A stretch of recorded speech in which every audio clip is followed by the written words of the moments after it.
Welcome to Happy Times and Places, a positively inclined Doctor Who episode commentary podcast in which I, Toby Haydock, watch a Doctor Who story chosen by a friend of mine. I have to commentate along as I watch, all the while trying to guess what their favourite things about each episode might be. Hello, my name is Stephen Hatcher.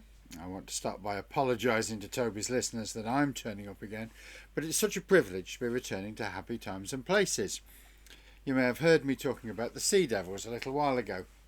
Well, back in October 2022, I was talking to Toby at a Nigel Neal event at Quad in Derby, where I offered to tackle another story for this podcast.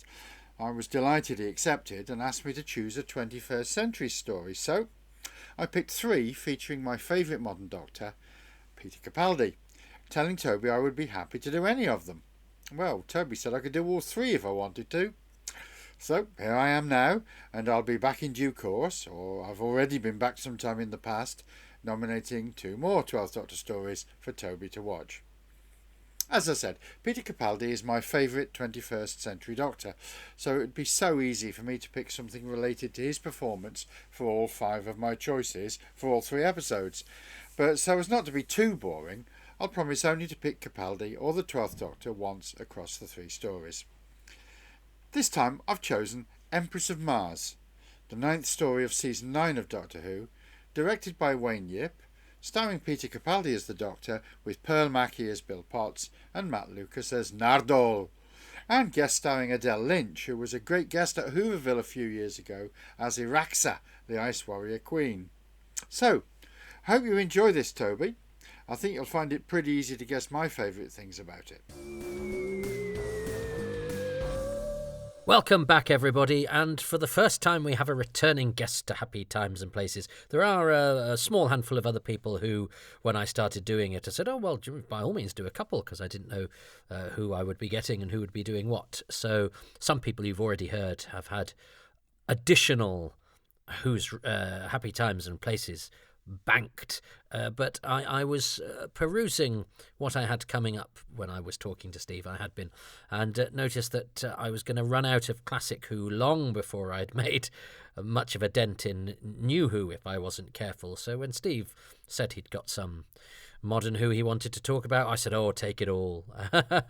Because also I didn't know any young people. I've since met some young people and I've got some of them to come on board. And but anyway, yeah, so happy to have Steve. He'd reinvigorated my joy for the Sea Devils. And in fact, more than that, he made me helped me to enjoy it more than I'd previously enjoyed it. So always a story I thought was fine, but I had a great time doing it for Happy Times and Places.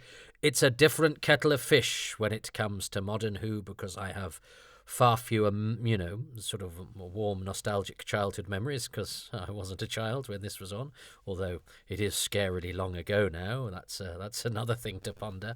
And also, of course, I am far less familiar with the material, so let's see how I do. I hope that I can in some ways be interesting or entertaining, or at least give you perspectives you might not have had, or just make the car journey or run or domestic chore that you're currently undergoing go quicker and less painfully than it otherwise might.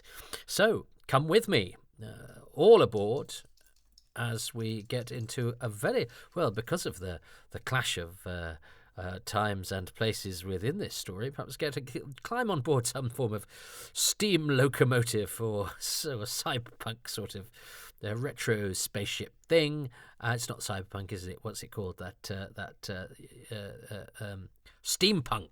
That's it, steampunk. This is terrible. My vocabulary and my memory are atrophying at an exponential rate, which is terrifying, seeing as all I can do is say words out loud. But let's see how we go. Let's see if I can make it to the end of the episode and a trip to Mars as we press play. I'm going to go on to iPlayer, and I am going to press play in 3, 2, 1. And unexpectedly, I always sort of forget about this bit.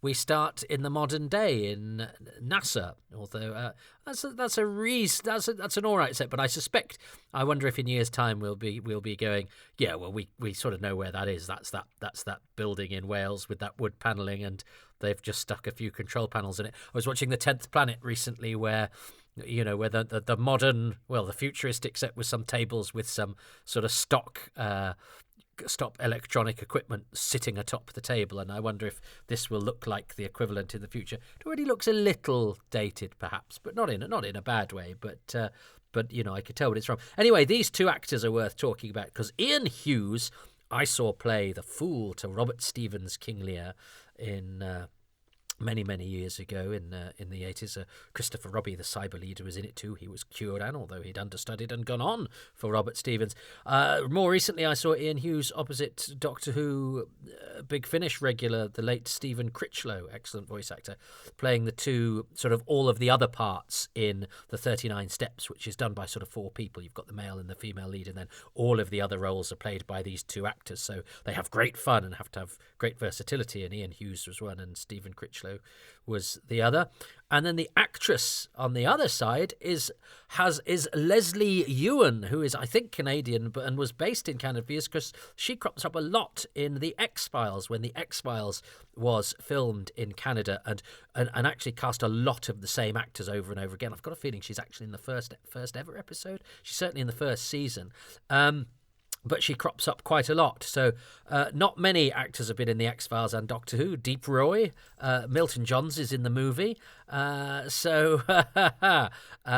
Surely Gillian Anderson has got to crop up in Doctor Who at some point. That's a lovely opening, you see. That's a lovely, having modern day NASA. And then you start with a mystery. I think that's a great cold open with God Save the Queen, which of course has a twist at the end, which is a phrase that means a different thing now than to Doctor Who fans to what it meant when this was broadcast. So this season I've probably only seen this episode probably 2 or 3 times. It's by Mark Gatiss, who, full disclosure, I know that's a lovely shot, isn't it? I know a bit. I've done some things with him, and he's always very nice to me. And is a fellow Quatermass aficionado. Shall we say he's the A-list Quatermass aficionado, and I am very much towards the other end of the alphabet. This is beautiful, isn't it? This is really nicely rendered depiction of Mars, and this is a great Doctor Who-y idea, as we shall see. But I like these spacesuits.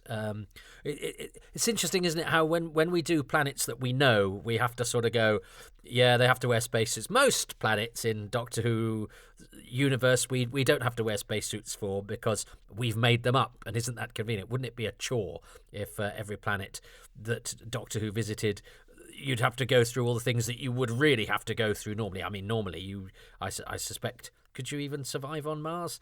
But they're underground, so I suppose that gets out of it. Doesn't matter, I don't care. But because we know this planet, and we certainly know that we would have trouble if we went there. We have to have the spaceships and things that we normally would not have in a Doctor Who story. I do like this TARDIS crew.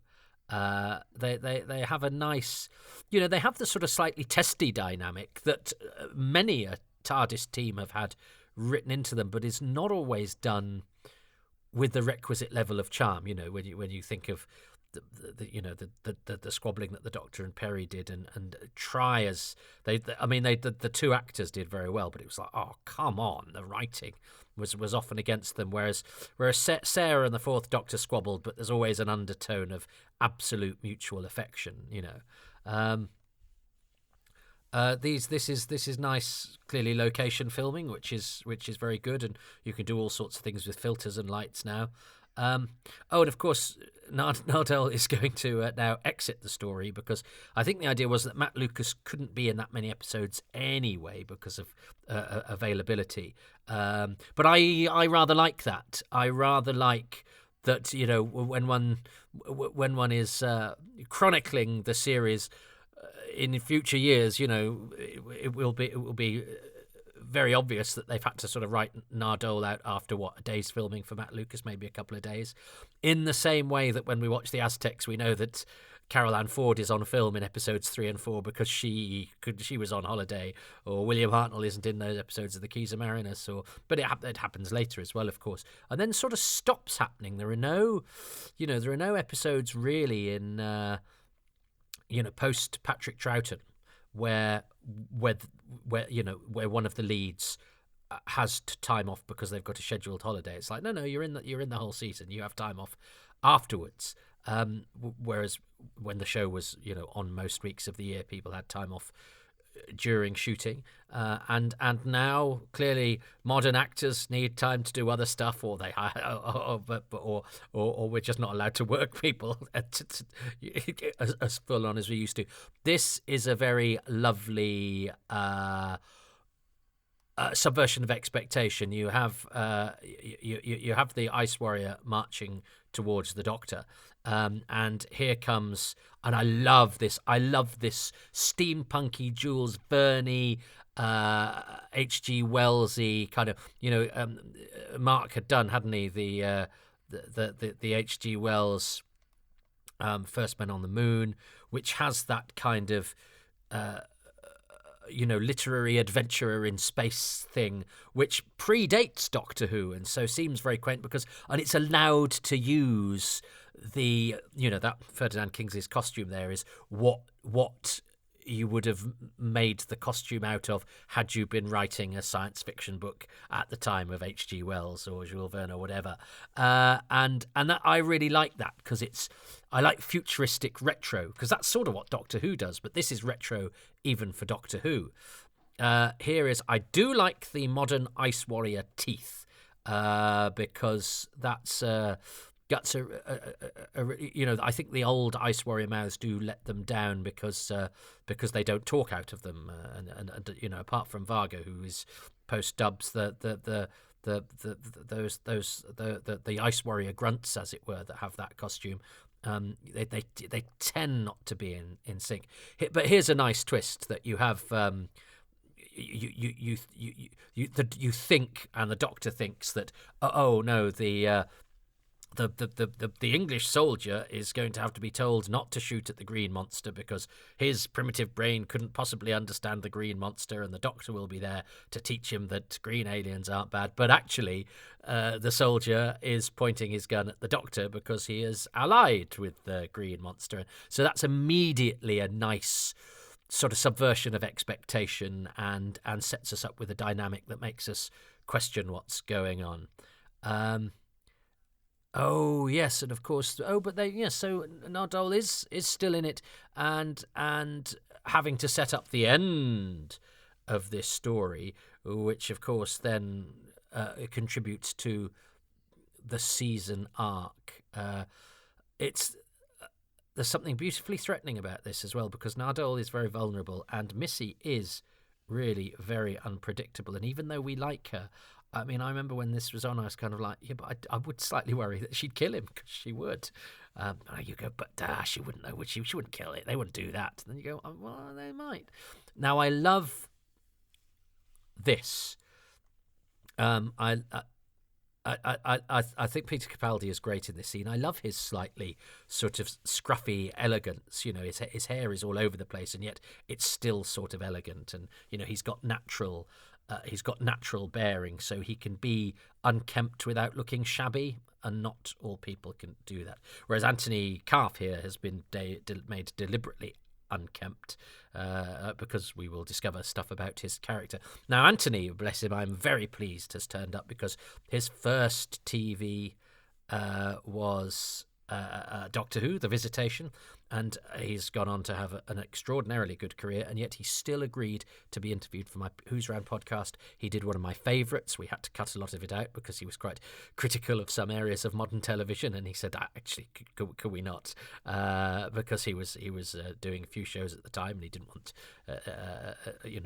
those he didn't want to look like he was criticising those. He was just being very caustic about certain certain elements of the industry, but not in a bitchy, moany way, in a very entertaining and I thought intelligent, sort of takedown of some of the things that are wrong with the business. And I still think he's pretty honest in what we keep in. And was one of my favourite ones to do, and absolutely an actor that he wasn't trying to look back at a career that has now gone, and he wasn't trying to keep hold of anything, or even promote himself. He didn't need to do Who's Round at all. He did it because he was interested, and he really engaged with it, and I really liked him. And then I met up with him when he'd come to do Twelfth Night here at the Royal Exchange, and funny enough, he was also being met by Wendy Padbury's son, who is also an actor, and he said, "Oh, his mum was in Doctor Who," and then he said, "Oh, I've done one since." Now, had he? Yeah, this hadn't been on at that point, and he said, "I don't think I'm very good in it." I think he's great. I love the fact that Queen Victoria looks like Queen Victoria does in Doctor Who. So you've got Pauline Collins. I hope she got a few quid for that. Ben Kingsley's son, Ferdinand Kingsley, who I've not met, but I have met one of Ben Kingsley's other sons, because when I was learning sign language in London, he was also in the class with me, a different Kingsley Junior. But I love this. I love this crockery, slices of cake, scones, the bell. This to me is absolutely Doctor Who, and nobody does this sort of thing better than Mark, because he's steeped in the language and the presentation and the etiquette. I love is this bit here where he sort of shoves into him. Yeah, Richard said that they'd kind of worked that out, and you've got no guarantee that the director will favour that. But that he worked that out with Ferdinand Kingsley, he said, and it stayed in that there's some beef between the two of them, and so therefore there's not all that it seems with Friday, although of course again the name is given and it's blatantly stated, Man Friday from Robinson Crusoe. So we have a shorthand as to how the soldiers see him and what his perceived role in the story is, but there's enough cutaways to him looking back and pausing and just doing little bits of business that help suggest that there's something slightly amiss here, and that this manservant shtick isn't all that we should expect. Richard, I know very well now. I've worked with him recently this year. I've even stayed at his house. I was slightly obsessed with the show he was in called The New Adventures of Robin Hood. Hello, Americans. I don't know why you say Robin Hood rather than Robin Hood. You do the first name, don't you? So is this the brand new Doctor Who show? Is this Doctor Who? And I like the sort of scarring on Friday and everything like that. But Richard. He turned up in this, and I was like, "Oh, it's that guy!" And I was doing a play at the time, a Shakespeare up here for a company that it turned out that Richard himself, because Richard had lived around here, so I'd actually almost sort of taken his place, because he'd been one of the regular actors in this company, but hadn't been working for them because he'd moved and was doing other things. So we could have had a little bit of crossover, but we never did. But so we have various similar points of reference. I was going to say we've trod the same boards, but it's open air promenade Shakespeare, so we've tripped over the same molehills and probably shivered under the same trees. But I was doing Midsummer Night's Dream, I think, at the time, and he'd been in the previous one, Midsummer Night's Dream, that this company had done. So this is, yes, I love all of this. There's Ian Beattie, is he called, the Jackdaw, who was horrible in Game of Thrones, and did some pretty vile stuff, and then got a deserved comeuppance, and gets quite a lot of work, and he's got a good face for villainy, Ian Beattie. In fact, all of these characters are well cast. It's Glenn Rage, isn't it, here as the sort of sergeant major type.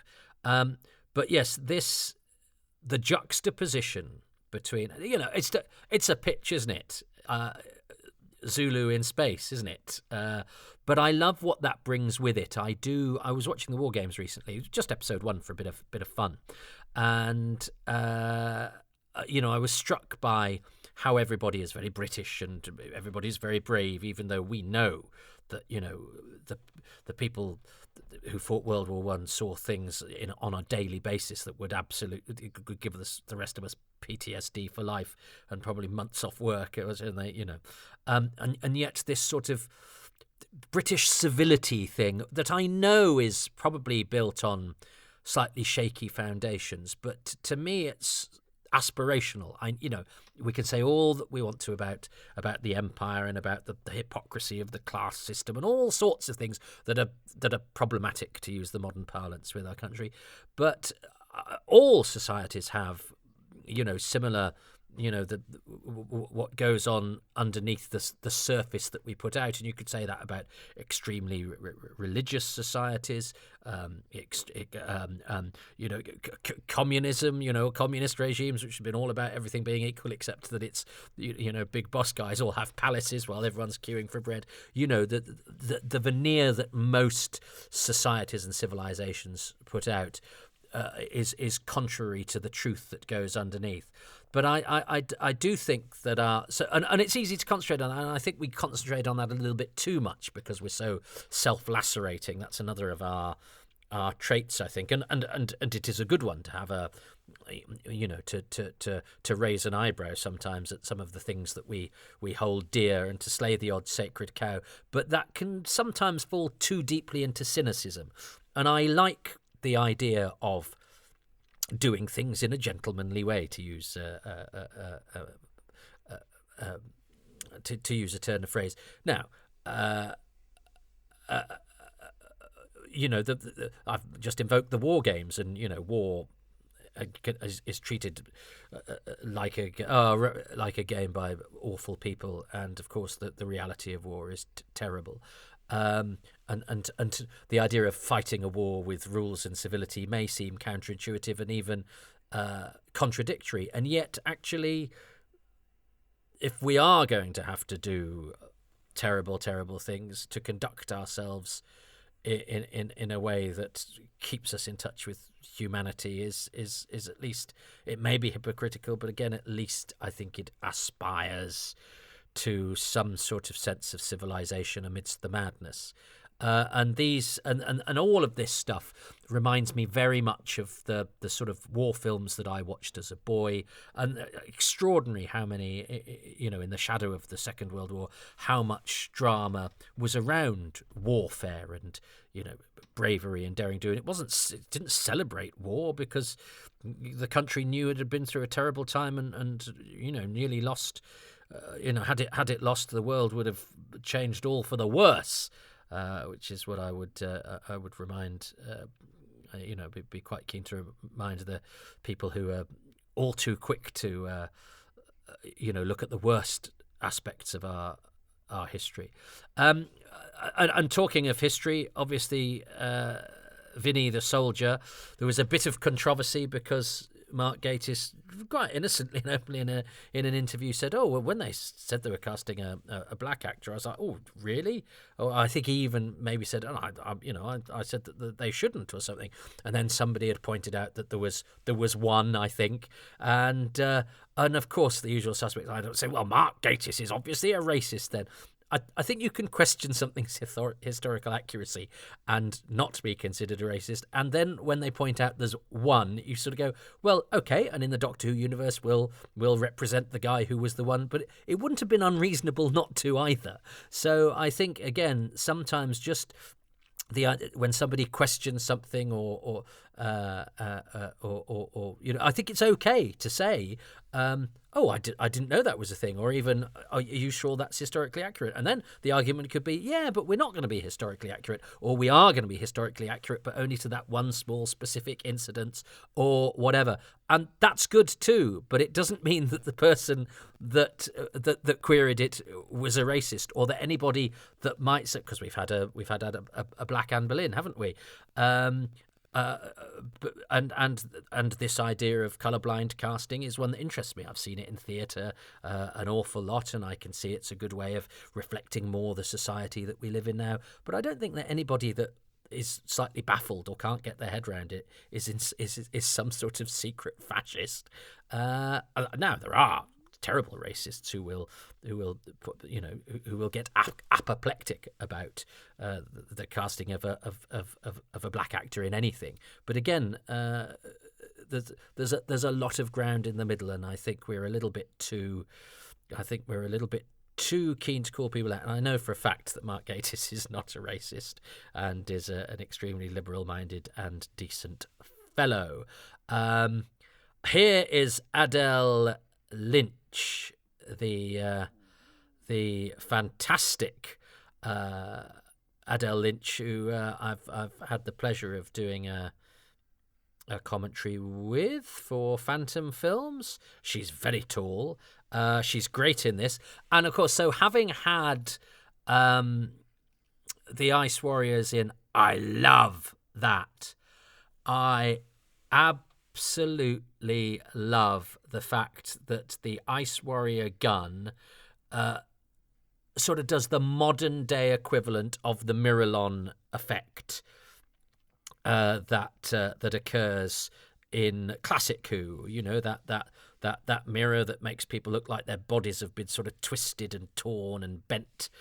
They've gone, well, let's get a video effect that can do a version of that for the modern day, which I think is lovely, and I'm grateful for, because I do feel sometimes that modern monsters old monsters in modern Who lose too much of their identity.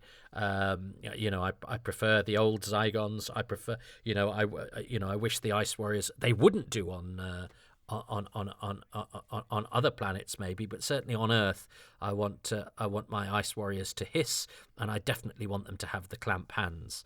And now everyone all monsters have the same sort of armor, the same sort of voice.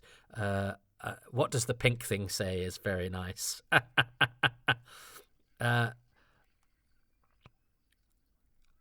I do like this dynamic between Godsaker and Ferdinand Kingsley, who I think is great, and it's quite nice. I like the fact that we have this sort of hissable villain, but I also like the fact that not all, because it would be all too easy to make the British soldiers stupid empire building racists, and I would have found that quite tedious. And I like the fact that you have the journey that Godsaker goes through, and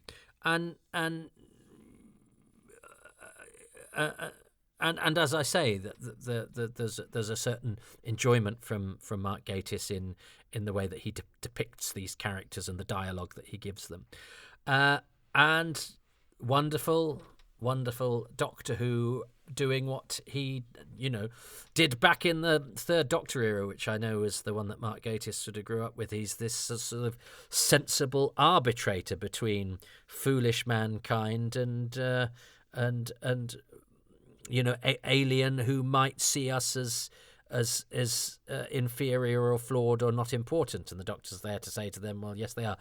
I like the fact too that Bill is brilliantly drawn into the action, because our new Ice Warrior, the Empress, goes, well, hang on, amidst all of this, male stuff, this flying testosterone, what do you think, fellow lady? And that's an artful way of bringing this part of the regular dynamic into it. Gives Bill some status within the story, and makes full use of who I think is a wonderful, wonderful actor. I'm assuming poor old Richard has had to shave off his giant beard. Richard has a very big beard. This is a lovely, great tense standoff. So, of course, yes, in when Mark brought the Ice Warriors back in Cold War, we had one. And it was sort of re-establishing them within the series makeup. And here we go. Well, what should we do now? Let's have a different one. Let's have an Ice Warrior who's a female, and see what we could do. And let's bring the story to Mars. And this is quite a Doctor Who-y thing when when the Doctor is having to struggle against the shortcomings of both species.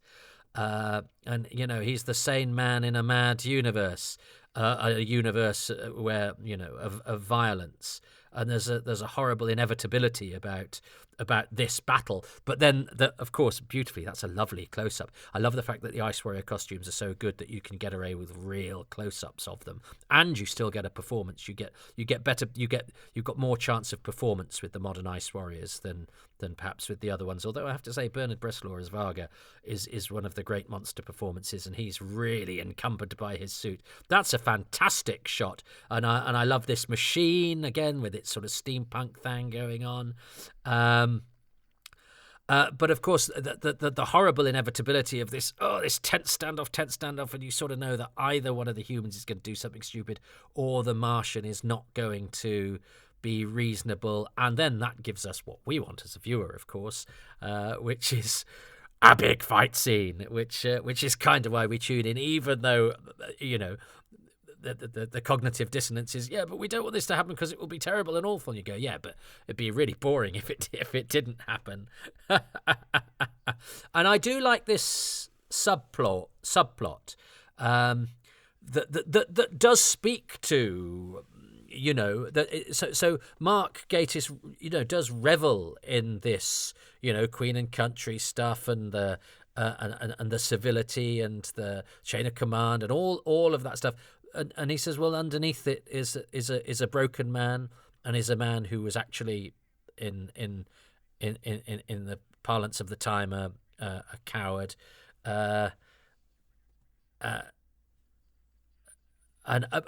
of course the Doctor's there to say, as he quite often does when he deals with Earth people, your petty little things that you've got think are so important are suddenly dwarfed. And I find that part of Doctor Who's. But I love all of this dialogue as well. And what did he talk about before? The Newgate Polka and all of that. He's really good at the language, and even the name Sergeant Major Peach. It's all great stuff. But yeah, the fact that poor old Anthony Calf is rather a wretched character speaks to that's a great piece of. I love that little piece of hair straightening that he does. He is such a.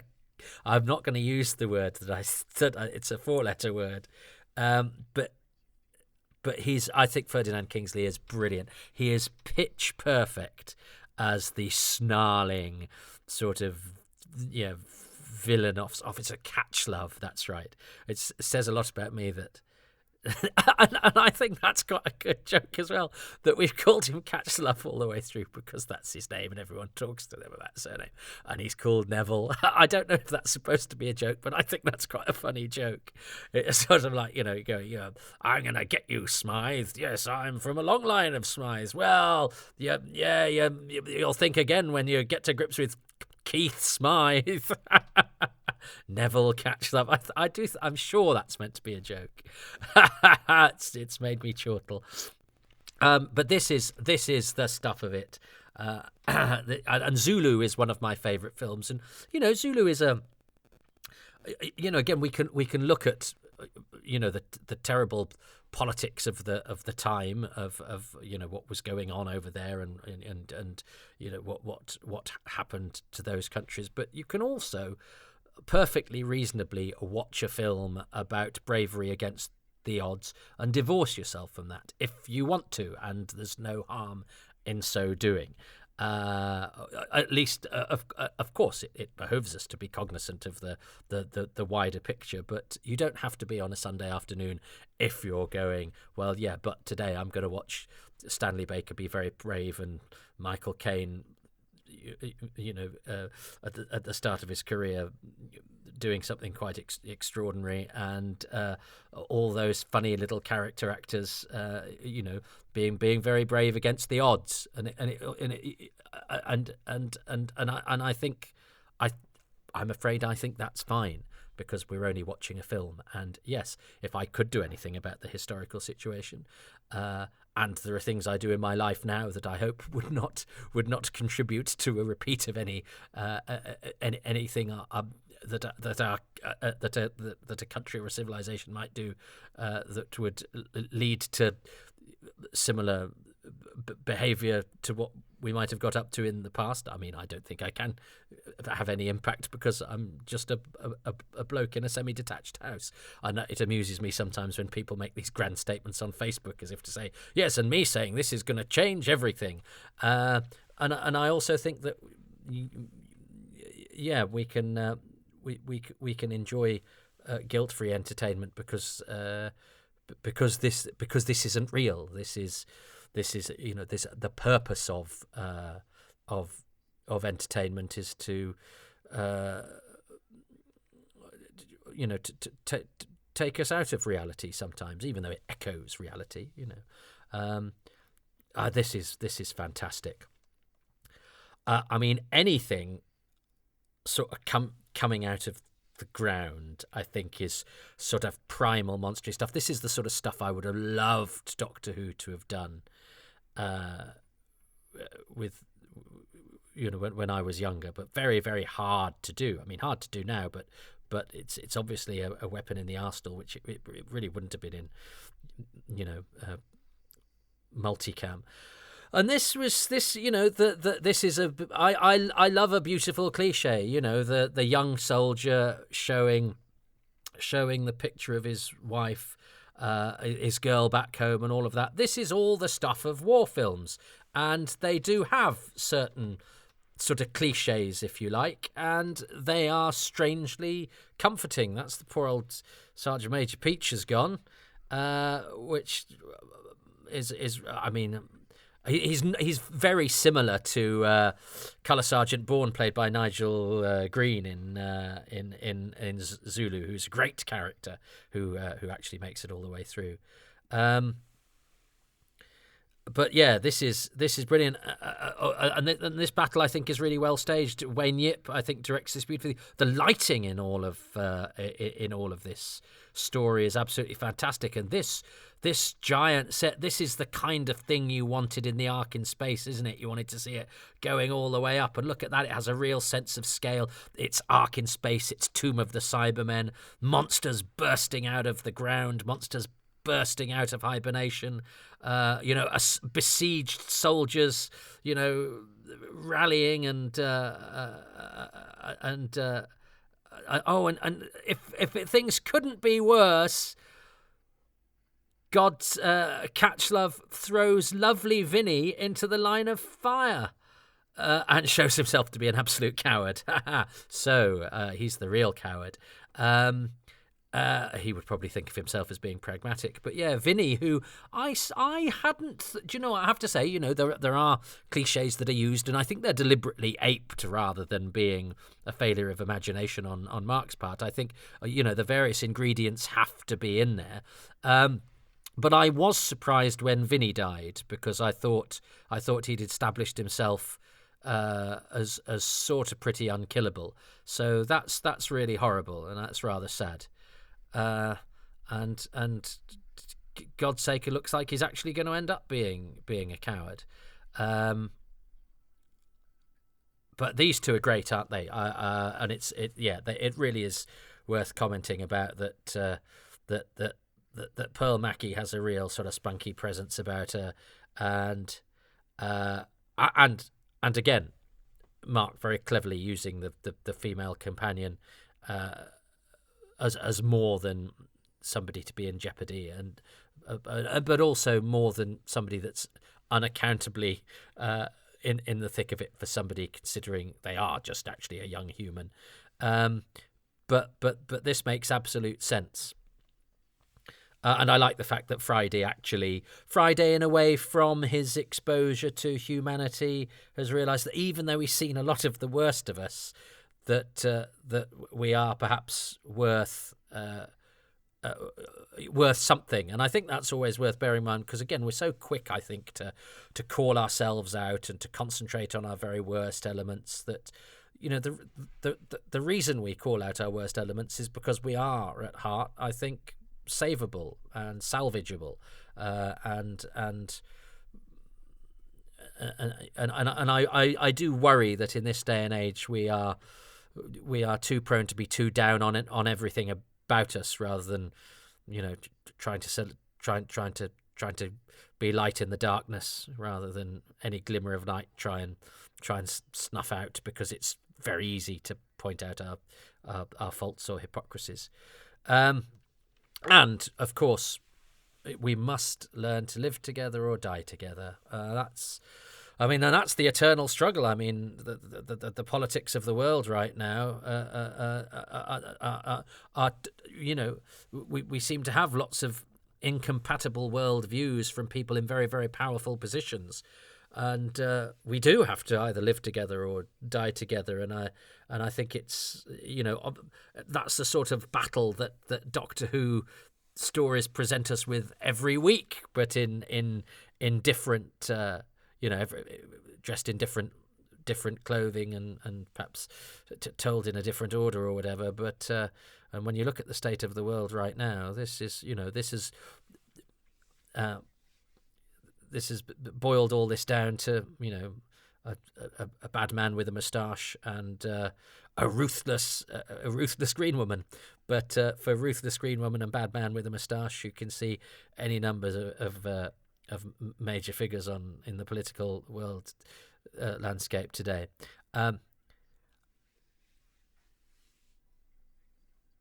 He's such a scumbag, and this is such a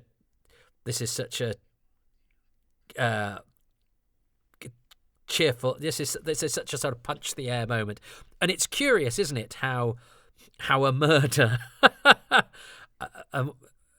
and we see many a Hollywood film where the death of the baddie is something that we sort of punch the air, whereas in real life, somebody's death would make us feel sick and would be vile.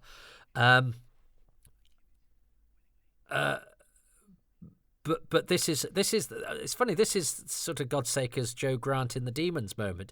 He does something that the alien doesn't quite get.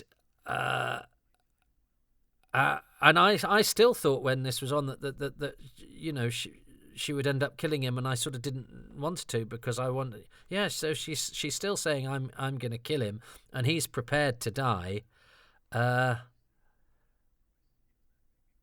But show that for all his flaws, and he's quite a wretched looking fellow. He's a brave and an honourable man, and I was particularly pleased that Anthony Calf got to do it. And despite what he thinks or what he said to me, he's very good. And yet, obviously, there's you go away from this going, she spared his life, so he survives this, but he will essentially die in battle at some point. And you go, oh, isn't that nice? And you go, well, I mean, it's not really. To die in battle is the way of the warrior is it sounds great if it's coming from the mouth of a Klingon or an Ice Warrior or whatever, but the reality of it is, but I still don't think that's great in real life. And the writer knows this. We're supposed to we do enjoy the bravery and the redemption, but it is a redemption that is steeped in something that is actually slightly alien to us as people who have not grown up in the thick of battle or served in war, and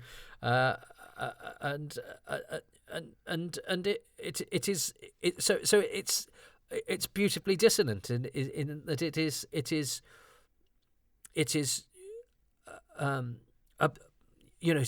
applaudable, and we enjoy it, but also it is slightly terrifying at the same time, and because life is complicated and can be two things at once, and again, I think we live in a world where complication and nuance are given very short shrift by commentators, and that is not to our credit. I think good drama always says this is uneasy.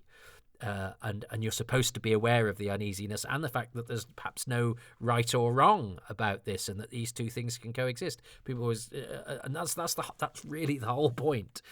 Now, of course, this was always going to be one of my favourite things. This came out of nowhere. It is Isan Churchman, who sadly died this year at the age of 99. One of our 3 99-year-olds of who died this year, the other two being William Russell and David Graham. But there she is, decades after she last appeared in the show. Alpha Centauri is one of my favourite things in the whole of Doctor Who anyway. A very Doctor Who-y thing, the hermaphrodite hexapod, a charming, silly, but utterly within its own terms, believable creature. And the fact that they got the same actress back to do the voice, so the fact that she was still around, and it just makes me so happy. And I love this. I love the look at that sort of gramophone speaker thing that's part of his spacesuit. I love that. I love that steampunk design. I think that's absolutely terrific.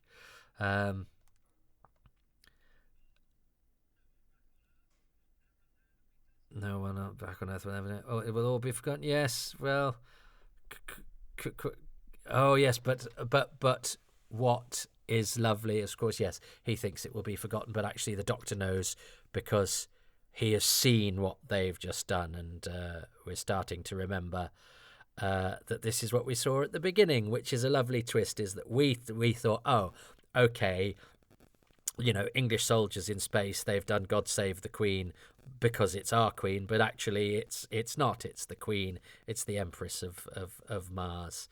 So I think that's a lovely, bookend to the story. I think that's very cleverly done. So I think this is really well structured. I think it's got theme. I think it's got atmosphere. I think it's the soldiery and all of that isn't just window dressing. It's there for a purpose, and for a purpose of it helps the story to reflect its themes. And I like the juxtaposition. The juxtaposition is, of course, beautiful. And we've got a little time for the story arc. Isn't she extraordinary? I find her mesmerizing. I find her slightly disconcerting. I'm vulnerable, and yet I wouldn't be surprised if she killed anybody at any moment. And that is, I don't think I would have ever imagined wanting a female master. And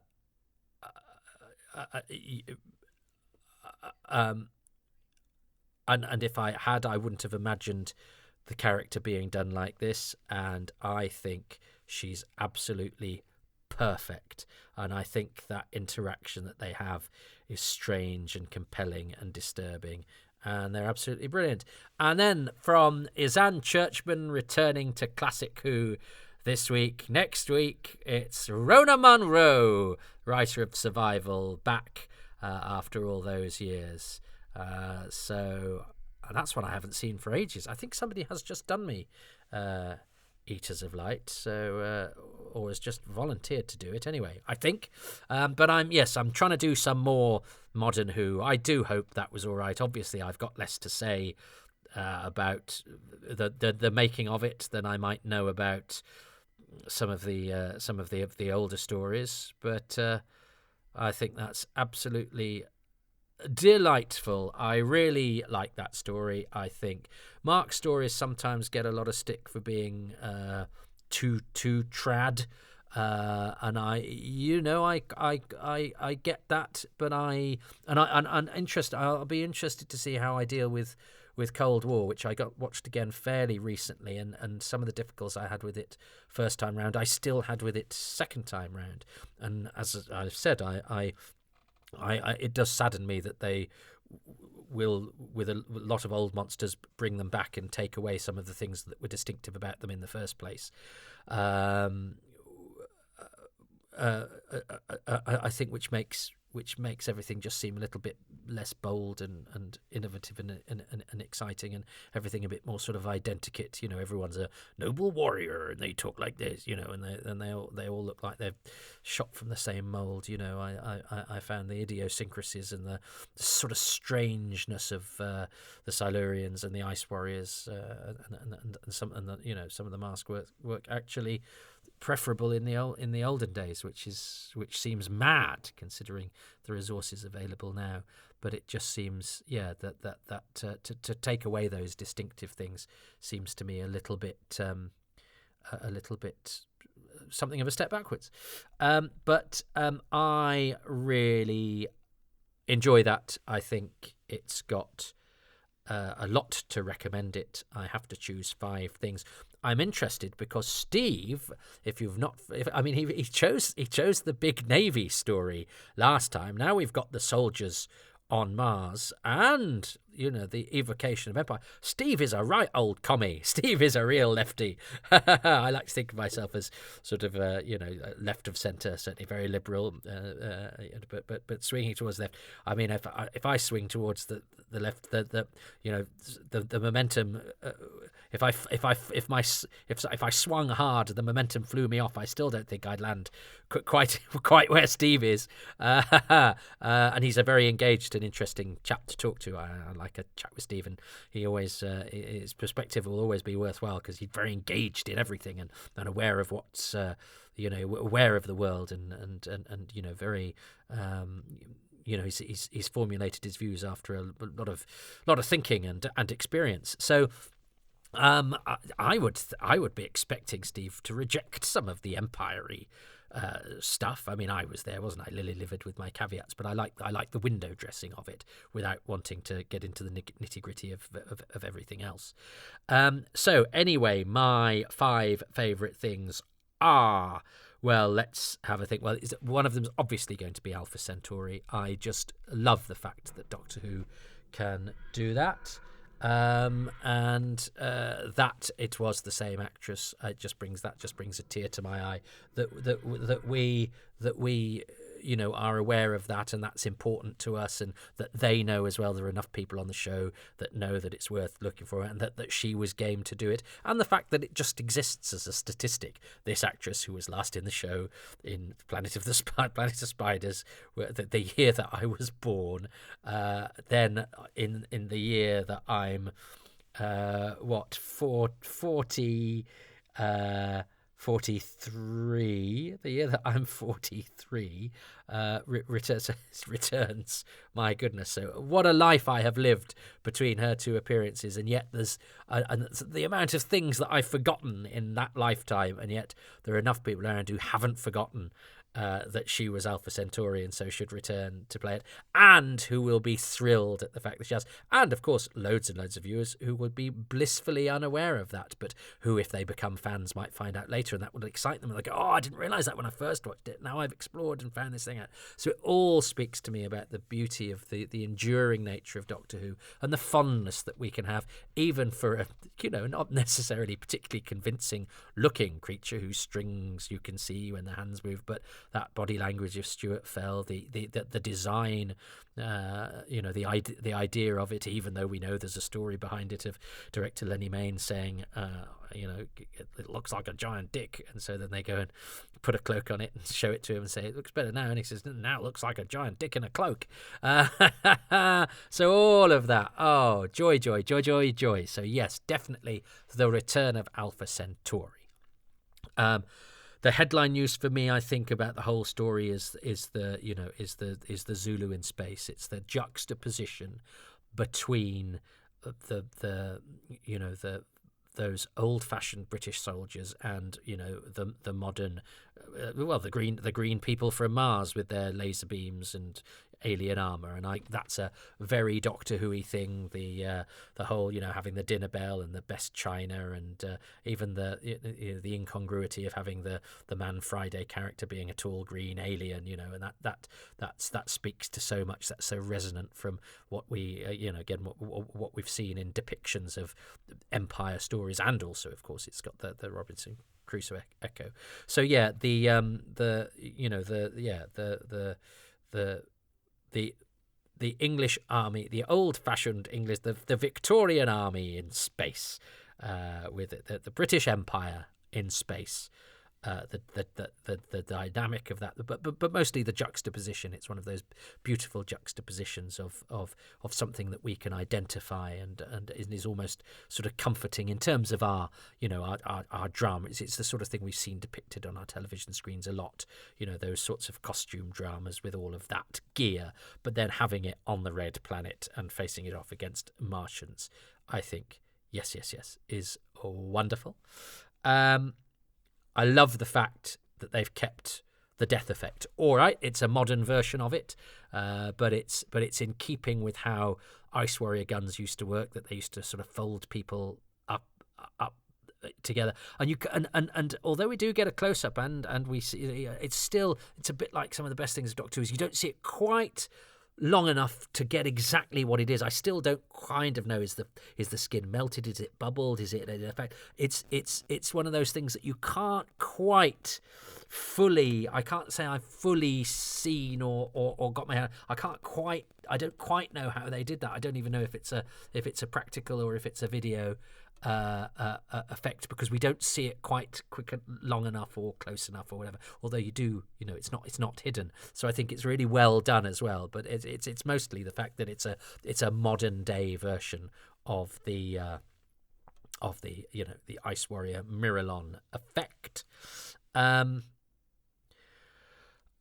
like that steampunk design kind of thing. Is it? I may be using the wrong word, but the Jules Verne, the 20,000 Leagues Under the Sea, the H.G. Wells, the space suits. It's mostly the space suits actually that are made from Victorian bump. That to me is retro upon retro. Doctor Who does retro well, but this seems retro even for Doctor Who, and it's again one of those wonderful bits of visual contrast. You've got a man standing on Mars and he's got a gramophone. He's got a gramophone speaker as part of his communication equipment. I love that, and I think it gives this story a special visual feel. But that is again an echo of old literature and a certain type of sort of stirring adventure for young people from days gone by. So it's nostalgic for what it was nostalgic for, because that in itself was nostalgic. So it makes me nostalgic for something from when I was a boy that was then something that was itself nostalgia, and I think there's nothing wrong with that. I think things that hook us to our past are important to remind us and to show us how far we've come, to show how things have changed, but also to give us an affection and an acknowledgement of what has gone before us, because for better or worse, our history is part of us. Anyway, apologies if there was a little bit of interference. I've just had to do a bit of fiddling. I think wires were quite literally crossed, and so they were causing a little bit of feedback, which you might have heard from occasionally. I will say it's an apposite echo of the slightly sort of jerry-built technology that is part of the appeal of the Empress of Mars as an episode. So, to recap, we've got Alpha Centauri, we've got the Victorian soldiers in space, we've got the Ice Warrior gun effect, we've got the sort of design, the steampunky kind of Jules Verne, H.G. Wells, First Man on the Moon kind of vibe about the look of the thing. And then I think my fifth favourite thing, I think it has to be the I mean, I think the bit that got the biggest reaction off me this time, and I don't recall it getting that action off me, particularly the last time, is the fact that Catchstuff's called Neville. But I think I like this the sort of the dynamic between the truly, and I love the way Ferdinand Kingsley does his hair when he's sort of had Godsaker locked up, and he does that. Yeah, I am kind of a bad guy. But I want to include Anthony Carf in there as well, partially for personal reasons. I loved interviewing him. I think he's a really nice bloke and an excellent actor. He's had a terrific career. So I'm going to sort of cheat that by saying I like the catch love Godsaker sort of subplot tussle that culminates in catch love being killed by Godsaker, which leads to his redemption. I think all of that gives plenty of meat to the episode, and I didn't want to choose one of them and not the other, because I think they both do a lovely job. And actually, probably this time, if I'd had to choose one, I probably would have chosen Ferdinand Kingsley, because I really enjoyed his villainy this time around. But I think you need the two of them. I think you need that dynamic between the sort of broken but good man and the very smart and confident but cruel and actually not all that brave himself either, but very hissable, hateable villain. So excellent, all of that. Although that's a shame, because I haven't mentioned. I do love I think Richard Ashton and Adele Lynch are both excellent as the Ice Warriors. I think having a female Ice Warrior is not, somebody might go, oh God, even the blooming Ice Warriors have got a woman now. But I think it gives a different dynamic. Oh, but hang on, what about the fact that it's a female Ice Warrior gives Bill a bit of. A bit of status within the storytelling. I think that's actually a very important aspect of it. And what about the bit where the Ice Warriors are breaking out of the ground too? Oh God, what can I sacrifice? Well, I wonder if, because the spacesuit design and all that is sort of tied in with the Victoriana and that sort of that sort of weird juxtaposition of old and new. Maybe I have to erase the spacesuit and the design, that side of it, and have the fact that we have a female Ice Warrior who then decides to seek out Bill's opinion, which then brings her into the story and gives her prominence and impact onto events. I think that's actually really important and very, very well done. So yes, the sisters doing it for themselves, I will call that bit, instead of the space suit. But where do I get the fists coming out of the ground? Well, maybe I just have to sacrifice that but acknowledge it. And I do like the character of Friday, and I do like what Richard Ashton does, and the fact that he's an Ice Warrior who sort of bridges the gap between their civilization and ours, and can see the good in both, which I think is important, because again, I think a lot of times the temptation would be to show one or the other as out and out bad guys, and actually this very cleverly shows that there are similarities and equal flaws exhibited by both sides, if you like. So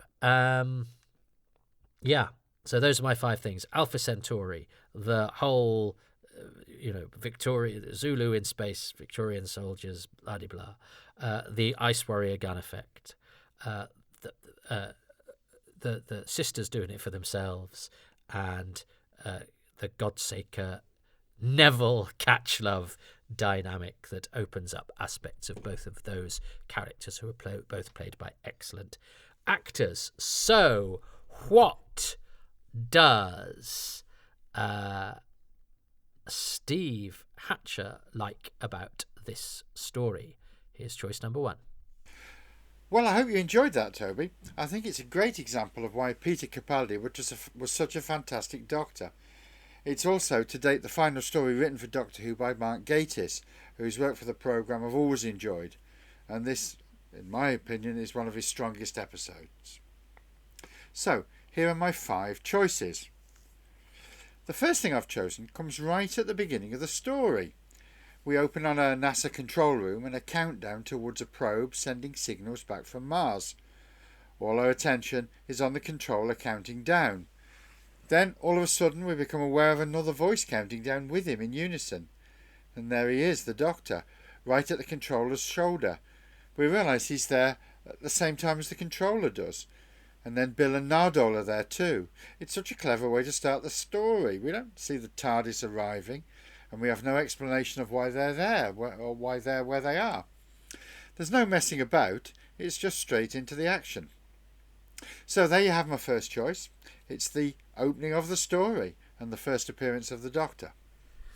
Yes, I mean, I do like that, and it's a surprise even when you know the story that you go, oh, actually, it starts in the modern day, and I think that's a great gateway in, and the cold open is brilliant, and on another occasion or in another story, could easily have been a thing that I chose, especially as that they actually tie it in with what happens at the end of the story as well, and I almost think. But it's a shame because I love Missy being in it, and it ends it on a really curious note. But it's almost, I think, if the God Save the Queen had been the final shot as well, I think it might have just slotted in slightly better. And yes, it is worth acknowledging that this has been Mark Gatiss' last script to date, and I think he's a great contributor to the show. He's also a very, very nice man, but he's lived the dream. He's written it. He's been in it, and he's also got so much going on outside of the show that winning Olivier Awards and performing on Broadway and being in Mission Impossible films, as well as all of the other stuff that I'm sure he gets asked to do a lot more than he can actually do, which is an enviable position for anybody to be in. But I also know that he has his frustrations, and I remember, when I didn't know him at all, I thought, he must just walk from thing to thing and get everything greenlit and doors open just as he clicks his fingers. But actually, even where he is at, he has, there are frustrations and disappointments and absolute bafflement by the way that everyone is treated, and you sort of think, God, if they're treating him like that, no wonder the rest of us think everything's impossible. But it's also sort of quite gratifying to know that because it even happens to really successful people, so it makes you actually bizarrely feel less hopeless in a way, because you go, oh God, no, it happens wherever you are. Anyway, I'm just going to pause because the dog is barking and someone's at the door. Well, I'm going to have to leave that bit in. Sorry, there was an unnatural break there. The dog was barking because I'm going to let you into a little secret. You've been listening for over an hour now, and this is probably not your first episode of Happy Times and Places, and I live in a largely happy time and place. I'm very fortunate, but it would be a lot of a happier time and a place that I didn't always have to go to the front door of if somebody that also lives in this happy time and place just occasionally took her keys out with her, so that then when she got back she didn't have to knock on the door and be let in. But shall that be our little secret, our own little queen of this South Mancunian Mars, who she hasn't even got the excuse. Oh well, no, ice warriors don't have the excuse that they don't have the sort of hands you can use keys with anyway. Anyway, that was my long-winded way of apologising for a bit of a noise and the fact that there's a little bit of, I suspect, because I haven't edited it yet, of course, that there will be a little bit of a jump there. But basically, it's Shirley Lee Houston's fault, and I don't care who knows it. So yeah, sisters are doing it for themselves, unless they want somebody to open the door. So what is Steve Hatcher's? Let's unlock now, because that's all I seem to be doing, the secrets behind Steve Hatcher's second choice. I am currently 0-1 in Steve Hatcher's favour. My second choice follows straight on from the first one. The probe is sending back a signal from Martian orbit showing scanned images of the surface beneath the polar ice cap. The fuzzy picture resolves into a clearly legible message made out of rocks. God save the Queen. This is a reference to the 1964 film of H.G. Wells' The First Men in the Moon, starring Edward Judd and Lionel Jeffries, with a script by Nigel Neal, in which United Nations astronauts land on the moon in 1964 to find a Union flag and a note claiming the moon for Queen Victoria. That made me gasp with delight when we first watched this episode, and I recognised that little reference. This has to be one of my favourite films, since I saw it at the cinema back in 1964. Yes, I am that old. And of course I don't need to explain the significance of Nigel Neal in this company. Of course we know that Mark Gatiss is a big fan of Neal, as you are, Toby, and as indeed am I. So perhaps it was to be expected that he would take an opportunity to throw in a Neil reference. We then go on to have a callback to another vintage piece of science fiction with the sight of Victorian soldiers on Mars, which has definite echoes of Edgar Rice Burroughs' Princess of Mars and the subsequent stories, in which an American Civil War soldier finds himself mysteriously transported to Mars and falls in love with the eponymous Martian princess. Of course, the title of this episode, presumably deliberately, brings those stories to mind. I read some of those books back in 1971, I think, 71, when I went on holiday with my mum and dad, my brother, my family, and forgot to take any books with me, which was a disastrous idea. And on my dad's suggestion, actually, I bought some of these Edgar Rice Burroughs Mars books from a local bookshop and loved them. So it's a bit tempting, actually, to pick that as one of my favourite things, but no. My second choice is the reference to First Men in the Moon, and that is modern-day space explorers finding evidence that the Victorians got there first. I'm not sure if I get a point for that or not, because I've done the Victorians on Mars. I didn't mention Edgar Rice Burroughs because I confession I've never read those books. I do, however, know my Nigel Neal, and yet I didn't mention that either. I didn't mention him either.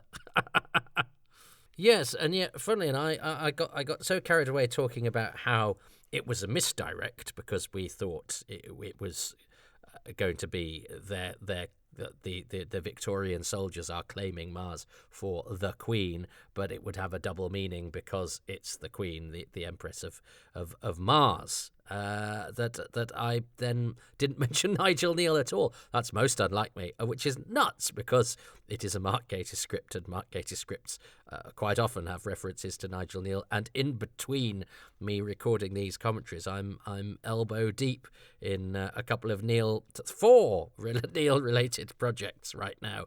So maybe I just felt I'd had enough of him, but I'd probably was in danger of just speaking fluent Neal and nothing else. So I didn't mention it. I didn't mention that at all. Although I think it works more so. Actually, the reference is lovely. That it's a very clever bookend in and of itself. It's more than just a reference. But yeah, I don't think I chose that either, did I? Oh dear, this isn't going well. Even the bits that are open goals for me, I'm wide of the mark. The mark. There's another Nigel Neal reference because the mark is that you know, and if you don't, it's a thing in Quatermass too. But I need to stop talking now.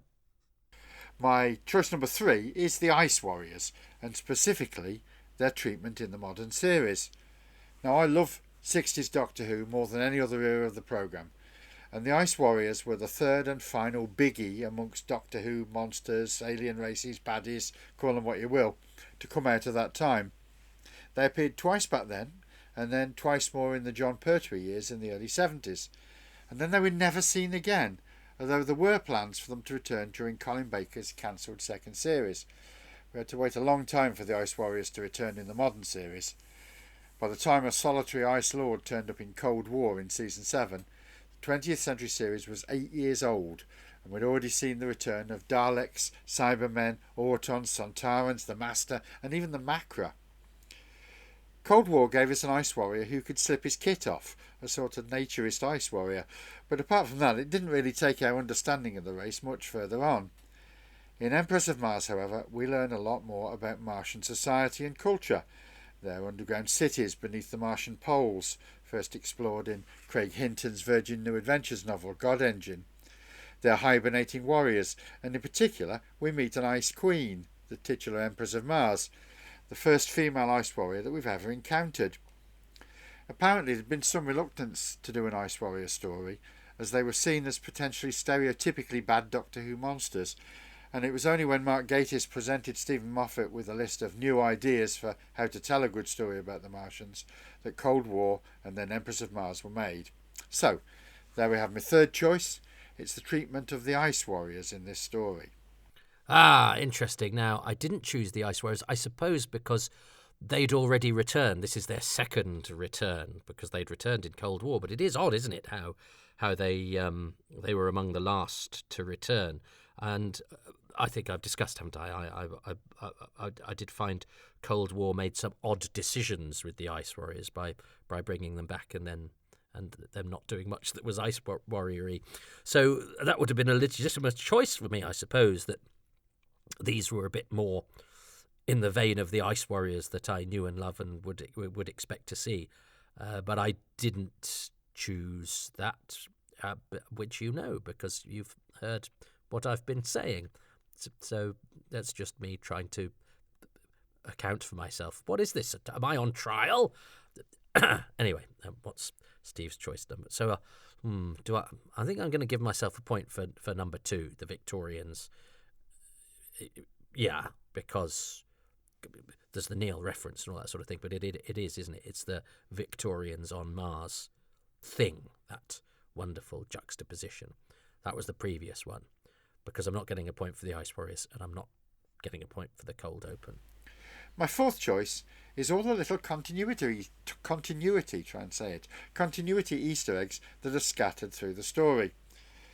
I think sometimes we can get oversensitive about this sort of thing. Some fans seem to think that if little things are thrown in just for us fans to pick up on, then the general viewer will be turned off, or at the very least confused. My view is that if it's done well and doesn't impact the storytelling, then there's no danger of anything other than being another layer of fun for us to enjoy.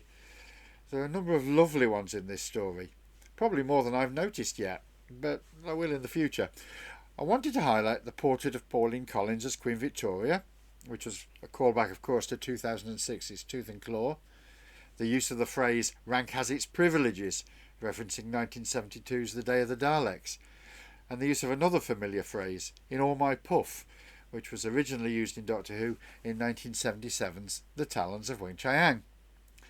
Then we have the biggest and best Easter egg of all, the fact that the alien ambassador who the Doctor contacts and who offers to rescue the stranded Earthmen and Ice Warriors is none other than Alpha Centauri from the Peladon stories from 1972 and 74.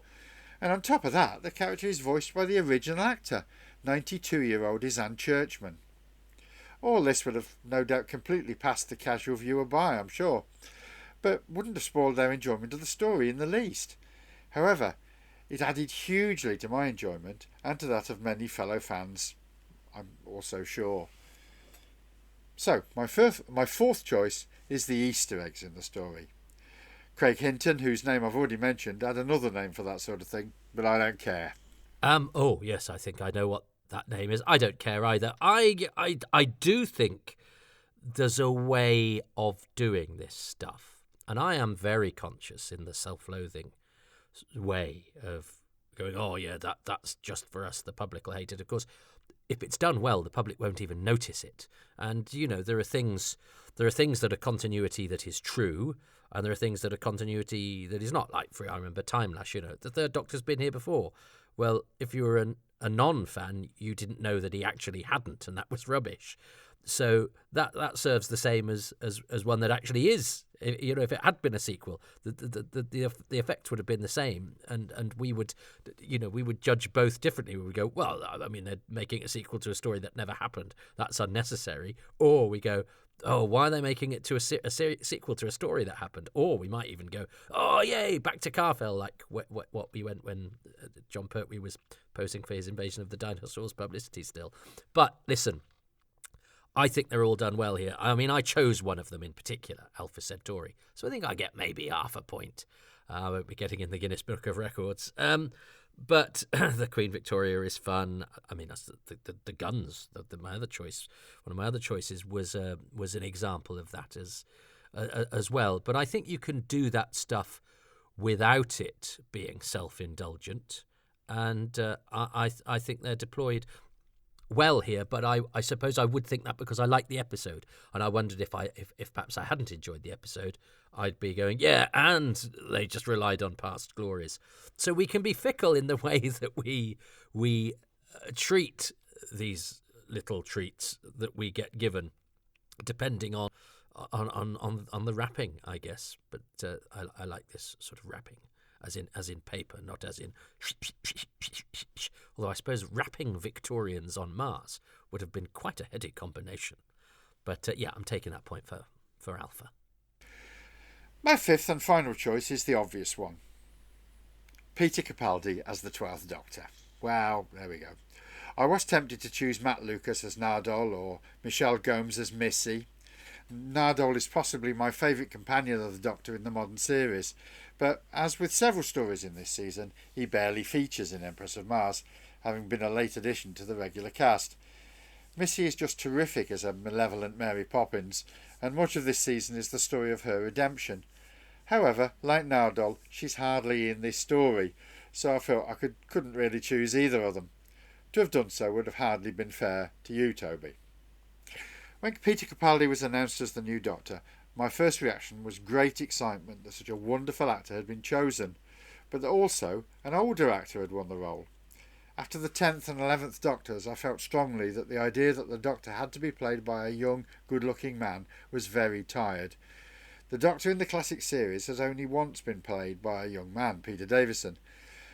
The default in those days was to cast a middle-aged actor. I was delighted that an actor who was just a few months older than I was had been given the role. Unfortunately, this was by no means everybody's view, particularly among some younger people who had fallen in love with Doctor Who at the same time as falling in love with David Tennant or Matt Smith. I was disappointed to read several comments along the lines of, "How can a 2,000-year-old alien be played by an older actor?" Oh well, all I can say is they were wrong. That old guy was one of the UK's best actors. I was sure he would do a great job as the Doctor, and indeed he did.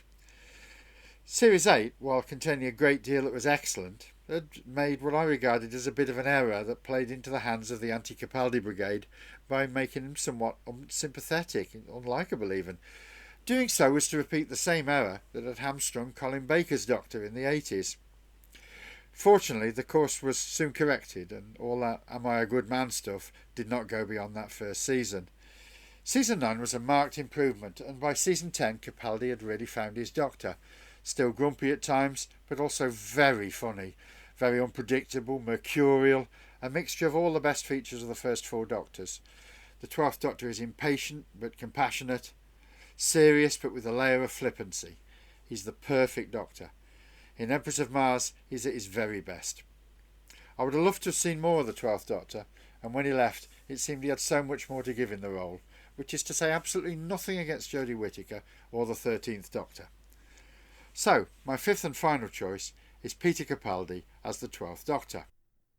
Yeah, good choice. I mean, you've not said anything I would disagree with there, although, I often forget to choose the leads because it just goes to show how we really take them for granted when they're very good, and Doctor Who has been a beneficiary of excellent leads for most of its time.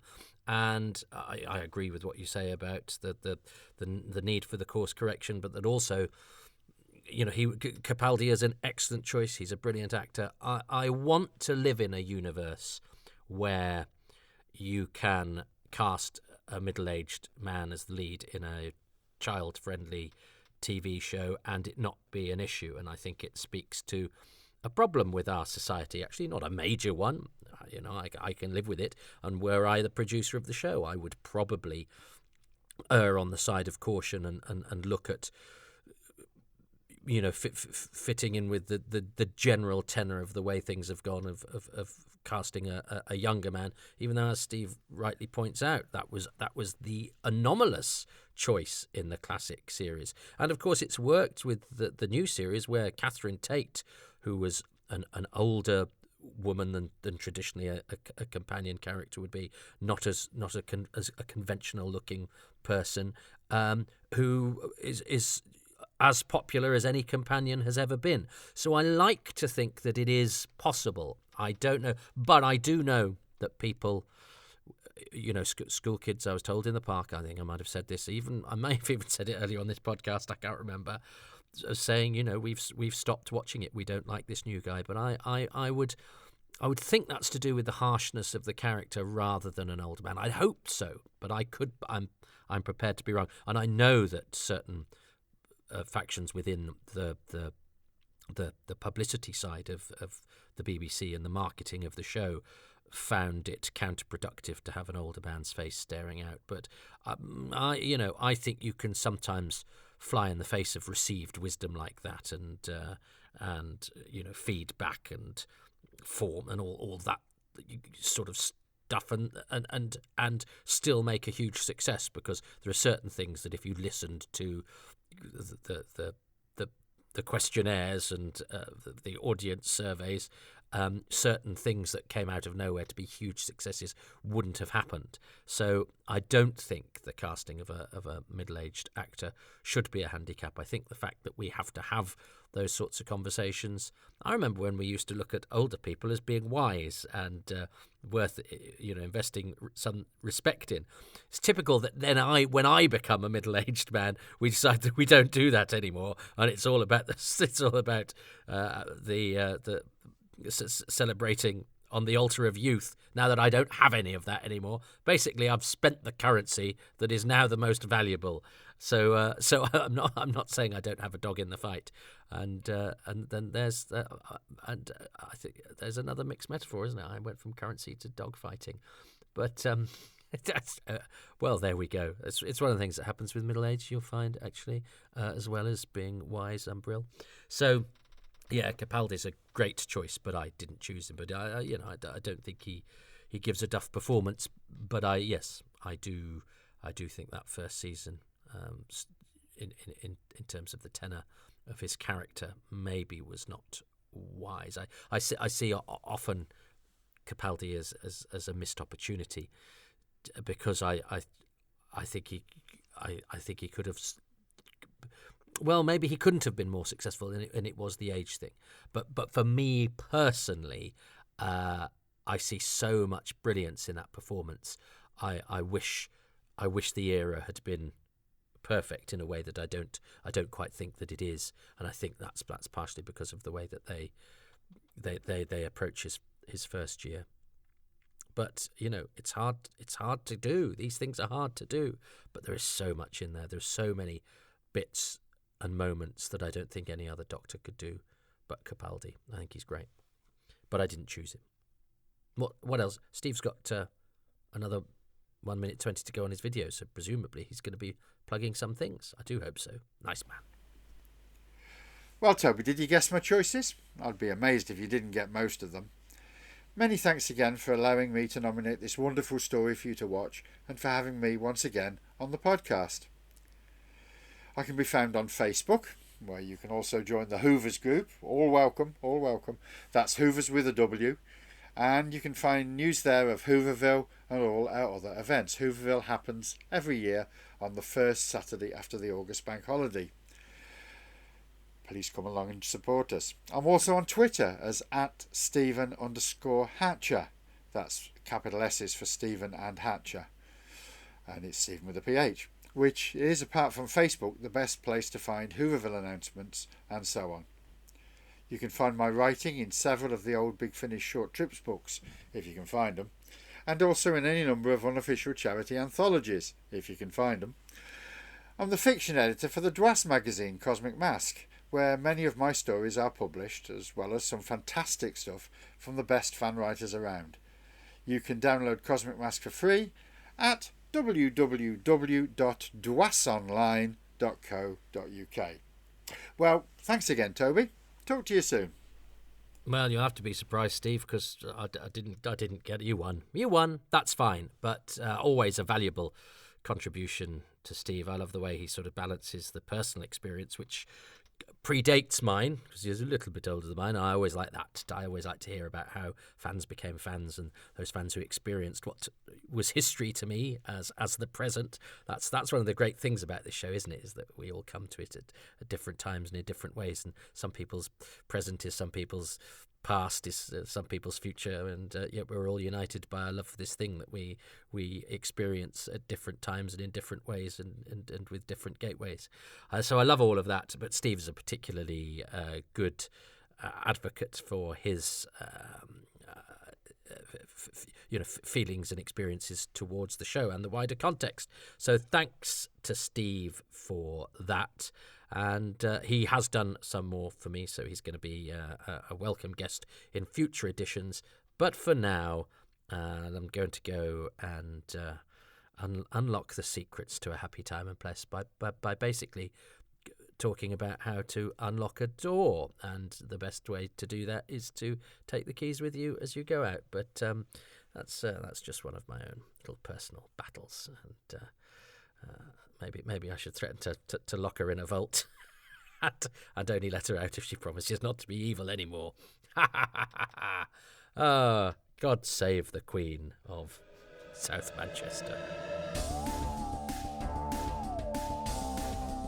Thanks very much for listening to Happy Times and Places, which is presented by me, Toby Haydoke, and my special guest, Steve Hatcher, who gave all his details in his outro, but since he recorded that, he's gone on to Blue Sky as well, at stephenphatcher.bsky.social. Stephen Hatcher is on Blue Sky. I'm grateful to Steve and to the patrons who make these podcasts possible, and they include Ruben Herfindahl, Peter Burns, James Curray-Smith, Peter Harness, Ronald Hayden, Rob Leonard, Christopher Meredith, Gavin McLean, Stephen Moffat, Richard Straw, Neil Tate, Nick Tedston, Frank Shales, Risto Matti Sarillo, Barry Platt, Adam Parker, Graham Knott, Kevin Murdoch, Rick Moran, Roland Moore, Nathan Martin, Philip Marsh, Joe Llewellyn, Ashley Knight, Ian Key, and Chris Hyam.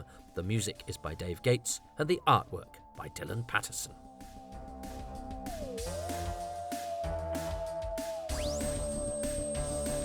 If you would like to have your name read out on the credits, well, that is one of the many bonuses of being a patron at patreon.com/Toby Haydoke, where for as little as £3 a month, you get advance releases, you get bonus material, you get behind-the-scenes looks at my Blu-ray and DVD making-ofs, things like that, the odd interview from the vaults, and many exclusive podcasts just for you. So Far Too Much Information, which is the sister podcast to Too Much Information, but also some resurrected Who's Round interviews, some of them not released before, some of them with extended material, and a bookending giving context of what happened before and what has happened since, and various Ask Me Anythings, at least one a month, where you can do what it says on the tin. Ask me questions, and I will answer them in various states. I was going to say in various states of undress. That's not what I meant. In various states of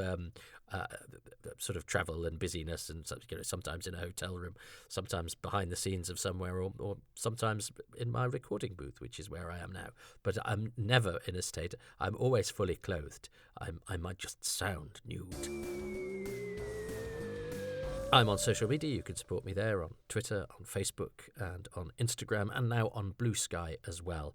And there are alternatives to Patreon too. Ko-fi, ko-fi.com/Toby Haydoke. And you can also just go to YouTube and like and subscribe. Like and subscribe anywhere, really. That would be really helpful. And if you can, leave a few lines of review and 5 stars everywhere you find these podcasts. That is really helpful, and that costs you nothing but a little bit of your time, which would be nonetheless appreciated if it was spent in that way.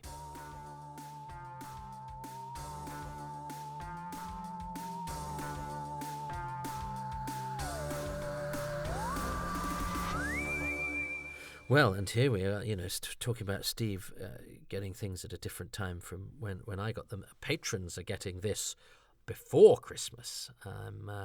Got it just over a week to go for Christmas, and so much to do. And non-patrons, you will be getting this when the bleak midwinter is over. Yes, it will have crossed over. This is before the shortest day of the year that I'm recording this and releasing this to patrons, and that will be emerging, blinking out of the darkness by the time you get this in non-Patronville.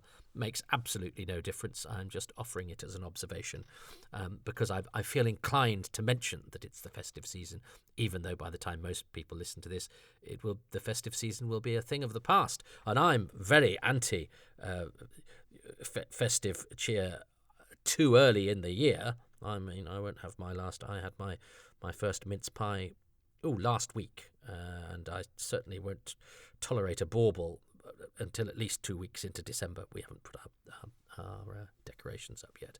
So if you're listening to this when will you get this? You'll probably get this in in maybe March or April, it will seem a bit incongruous to be talking about Christmas. But incongruity is what Doctor Who is all about. Hence, Victorians on Mars. Here you have Christmas in March. Although it might not be March. I've not worked it out. But it sounds better, doesn't it? Victorians on Mars to Christmas on March is better than Victorians on March, Christmas in April, May or June or whatever. It might even be February. I don't know. I should have just ended when I said Mars. March. I should have ended. Oh, beware the idiot of March.